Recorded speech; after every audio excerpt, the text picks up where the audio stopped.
बच्चों, चैनल को सब्सक्राइब करो, रेड बटन को क्लिक करो। आज की कहानी है मूर्ख साधु और ठग। एक बार की बात है, एक गांव में एक साधु रहा करता था। पूरे गांव में वह साधु अकेला था। वह साधु किसी को भी उस गांव में नहीं आने देते थे।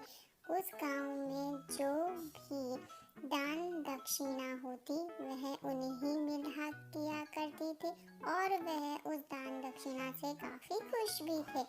वह साधु कभी किसी के घर से दान दक्षिणा मिलती कि कभी किसी के घर उनको खाने का आमंत्रण आता और वह वहां पर जाकर अपना भोजन प्राप्त किया करते और वहां के लोग उन्हें काफी आदर और सत्कार भी किया करते थे।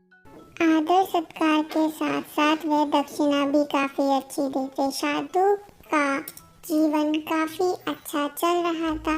वहां से उन्हें दक्षिणा मिल जाया करती और खाने का भी उनका काम चल जाया करता और साधु अपने धन को देखकर खुश होता रहता और वह बहुत खुश था। अगर गलती से उस गांव में कोई दूसरा साधु आ जाता तो वह साधु उससे लड़ाई किया करता और उसको भला बुरा कहकर उस गांव से बाहर निकाल ही दिया करता या भेज दिया करता, किसी और को नहीं रहने देते थे। साधु मन ही मन काफी खुश होता और यह सोचता कि मैं अकेला साधु हूँ, मुझे काफी दान दक्षिणा मिलेगी। एक बार एक ठग की नजर उस साधु के ऊपर पड़ती है। वह साधु का सारा ध्यान रखता है कि वह कब आता है, कब जाता है, कहाँ जाता है। उसकी नजर साधु के धन पर होती है। एक बार ठग ने सोचा कि मैं अब साधु के पास जाऊं। वह उनके घर जाता है और बाहर जाकर आवाज लगाता है, साधु महाराज, साधु महाराज। साधु आवाज सुनकर अपने घर से बाहर की ओर उसके पास जा पहुंचता है। हाँ बोलो, क्या काम है? क्यों आवाज लगा रहे थे तुम? साधु महाराज, मुझे आप अपना शिष्य बना लीजिए। मैं आपकी सेवा करूँगा और इसके बदले मुझे ज्ञान भी प्राप्त हो जाएगा। साधु, नहीं नहीं, मैं तुम्हें शिष्य नहीं बनाऊंगा और वापस मत आना। कुछ देर बाद ठग के मनाने के बाद साधु मान जाता है और साधु उसे अपना शिष्य बना लेता है।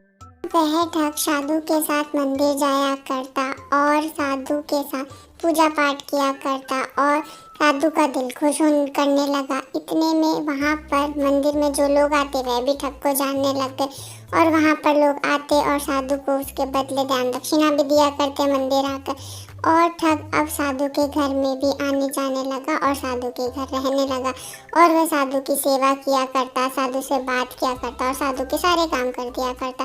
साधु भी ठग से काफी ज्यादा खुश था कि उसे इतना अच्छा शिष्य मिल गया है जो उसका सारा काम कर देता है। अब एक बार दूसरे गांव से एक औरत चलते हुए साधु महाराज के पास पहुंचती है। साधु जी, आपको मेरे घर पर खाना खाने आना है, आपका निमंत्रण है। साधु उसका निमंत्रण स्वीकार कर लेता है और साधु अपने शिष्य को बोलता है, हमें दूसरे गांव जाना है तो वहां जाने की तुम तैयारी करो और हमें वहां पर ज़्यादा दिन भी लग सकते हैं तो सामान बांध लो। यह सुनकर दोनों सामान बांधकर वहां से निकल जाते हैं दूसरे गांव की ओर।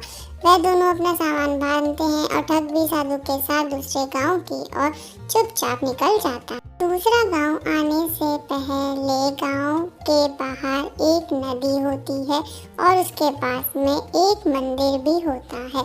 साधु और ठग वहां जाकर आराम करते हैं और ठग वहां जाकर नीचे बैठ जाता है। साधु, तुम इस सामान का ध्यान रखना, मैं नदी में स्नान कर कर वापस आता हूँ। यह कहकर साधु वहाँ से नदी में स्नान करने के लिए निकल जाता है और वह नदी पर पहुँच जाता है और वहाँ पहुँचकर वह स्नान शुरू करता है। वह वहाँ पर डुबकी मारता है और वापस निकलता है। इतने में ठग वहाँ से सामान चोरी कर कर साधु का सारा धन लेके फरार हो जाता है।